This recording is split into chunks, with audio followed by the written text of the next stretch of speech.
Welcome back to Refracting Reality and Bhutadamara. In our previous journey, we unveiled the hidden secret of Kurukshetra, how Lord Krishna severed the mortal head of King Yalambar, known in the Puranas as the invincible warrior Barbarik. By sprinkling divine nectar upon his severed head, Krishna elevated his awareness into an eternal, unshakable witness consciousness, anchoring the Earth's planetary Ajna Chakra deep within the soil of Nepal. Here at the ancient crossroads of Indrachok, that immortal gaze still watches over the valley. He is Akash Bhairava, the consecrated head of King Yalambar, the primordial ruler of Mahachinnachara. When his sacred mask is unveiled during Indrajatra, it stands not as a mere relic but as a living bridge between mortal kingship and cosmic divinity. Popular modern spirituality reduces the subtle energy body to a simple, colorful ladder of 7 chakras inside the physical spine. Today we shatter that illusion. Having mapped the journey up to the 108th center at the Ajna Chakra, we now step beyond the limits of popular doctrine. Today, we rise from the pitch-black abyss of a prehistoric seabed straight into the non-physical sky corridor of Mount Kailash. Our journey begins long before human feet ever printed these peaks. Look closely at this river. In sacred Sanskrit text, it is revered as the Krishna Gandaki. Locally, it is called the Kali Gandaki, both names honoring its deep black silt and dark oceanic stone. This is the only river way on earth that births the sacred Shaligram. To the devotee, this smooth black stone is the self-manifested Sudarshan Chakra of Lord Vishnu. To the geologist, it is an ancient ammonite fossil, a creature that swam in the abyssal currents of the Tethys Ocean millions of years ago before tectonic collisions thrust the seabed directly into the clouds. The earth itself shifted its deepest ocean floor into its highest peaks. Physical geology and spiritual physiology are locked in the exact same grid. This landscape is the sacred Bhutadamara field, where Bhuta represents the 5 elements of physical creation and Damara signifies the violent cosmic churning of primordial energy. Modern New Age culture teaches that Kundalini awakening is a soft, peaceful trickle of light. The ancient texts tell of far more radical truth. Kundalini is friction. Kundalini is elemental warfare.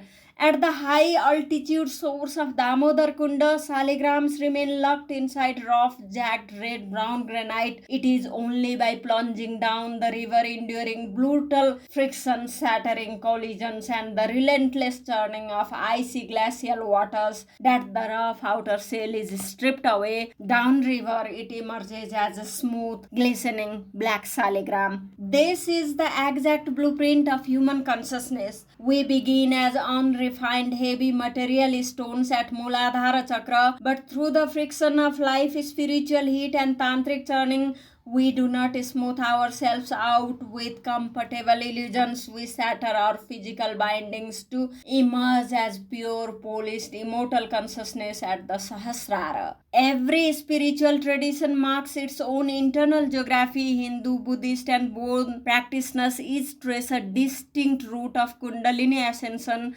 Today we map this skyward passage beyond the standard 7 chakras. Once consciousness passes beyond the 108th center at Pashupatinath, the spirit enters weightless transphysical portals. We first ascend to the 109th Lalana Chakra, anchored amidst the high rocked peaks of Tungnath. This is the sacred terrain that initiates the Sorgarohana, the final deadly ascent where the Pandavas sought Lord Shiva to cleanse the crushing karmic weight of Gotra Hatya, the slaying of their own kin at Kurukshetra. Why is this cosmic gateway named Lalana? In esoteric Atha Yoga, Lalana is the Talu Chakra located at the roof of the palace, serving as the launch pad for Khechari Mudra. Here the adept turns the tongue backward into the sacred nasal cavity to taste Amrita, the nectar of immortality. Khechari translates literally as moving within the sky. The moment consciousness activates Lalana, the heavy gravity of the physical body dissolves, allowing the spirit to fly. Yet Lalana is far more than an energy center. It is the domain of Khandamunda Yoga, a secretive fierce discipline of the Aghora path, where the illusion of the mortal body is systematically severed and rebuilt. This is the hidden sanctuary of the sacred chakras, inhabited only by silent munis and deathless siddhas. A seeker cannot simply stumble into Lalana, for ordinary evolution consciousness lives directly from Agya to Sahasrara. These sacred transphysical centers beyond the 108th are reserved strictly for master souls, those who reach the heights of Sahasrara and were instructed by the Supreme Presence at Virat Kailash to return to the world. Because Lalana demands the total annihilation of the earthly ego, it stands as the most terrifying crucible a soul can cross. Look at the Pandavas on this agonizing climb above Tungnath. One by one, Draupadi, Sahadev, Nakula, Arjuna and Bhima collapsed and perished. This was no physical failure, it was a cosmic requirement. They were systematically shedding their heavy material baggage at this transphysical gateway, shifting out their dense physical forms. Their refined souls were being prepared for celestial flight towards the Guhyaka guardians in the clouds. Even Yudhishthira, Dharmaraja himself, was tested to his absolute limit. Because Lalana strips away everything that binds you to the mortal plane, Yudhishthira was forced to surrender his brothers, his queen, his kingdom and his identity until nothing remained except his pure soul walking side by side with Dharma, embodied as a loyal hound. Beyond the flight of Lalana lies the Lalata Chakra, the forehead expanse of cosmic mind expanding high above the physical aperture of the Brahmarendra.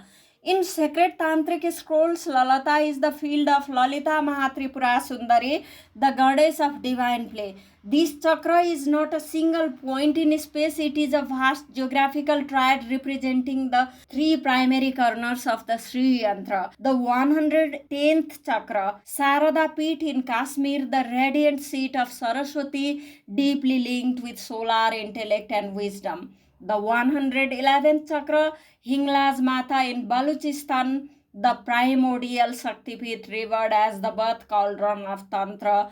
The 112th chakra, the Chakrasamvara Mandala, spanning the Sinja Valley and the isolated high valleys of Dolpo in Western Nepal. In the earth's subtle body, the birthplaces of sacred languages and the sanctuaries of ancient religions are never coincidences. They are physical crystallization points of high energy portals. Lalata is the seat of cosmic vision, intellect and pristine sound waka. Just as Kundalini hits the forehead center to spark the spontaneous birth of sacred mantra, the Sinja Valley at this 112th node birth the Khas language, translating the silent frequencies of the Himalayas into human speech. Simultaneously, the remote fortress of Dolpo remained the ultimate sanctuary of Yungdrung, the ancient pre-Buddhist nature consciousness. As the world below grew dense and lost in dogma, this primordial tradition withdrew into Dolpo's high plateaus, preserving an unbroken connection to the cosmic womb. So, how are these three distant nodes bound together? Esoteric traditions reveal that beneath the bone and Vajrayana teachings of Dolpo, deeply bound to the legacy of Dolpopa Seraph Galjan, the son-like disciple of his lineage who carried the esoteric Kala Chakra path descending from Narupa, runs the exact same crimson current of Lalita's primordial tantric power. Following this spiritual current, the Kashmiri Siddha Chandannath emerged from Sarada Peeth and traveled directly to Jumla and Dolpo, binding these sites into an active grid. Together they form the Lalata Chakra, a massive geopolitical Sri Yantra forged across borders to align the seeker for the absolute portal of Muktinath.